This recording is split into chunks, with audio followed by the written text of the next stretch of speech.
Қайырлы күн, құрметті халайық. Мына желіде марқұм Арман Дүйсенов бауырымыздың жары Айсұлу ханым көптеген мәліметтер беріп жатыр. Далада қалдым, үйім жоқ деген әңгімелер кетіп жатыр. Оның бәрі әрине біздің жүрегімізге батады. Мен миллионердің әйел емеспін. Менде артық ақша деген болмайды.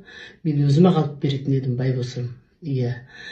Менде туған туысқандарым бар, бауырларым бар, анамның немерелері бар, қазір шөберелері бар деген сияқты. Солардың бәріне айтады ғой қазақта, бір үйге бір адамға нәсіп береді деп. Мен бірақ ол аспаннан түсіп атқан жоқ.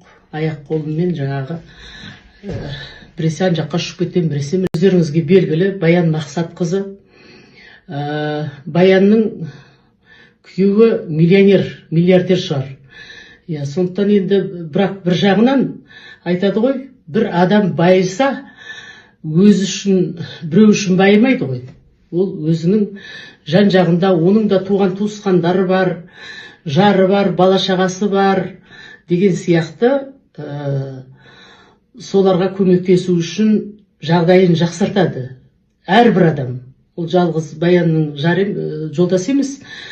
Бәріміз де сондаймыз. Сондықтан енді әншілердің бәрі солай. Біресе ан жаққа ұшып кетеді, біресе мін жаққа ұшып кетеді. Сол өздері үшін жинап атқан жоқ.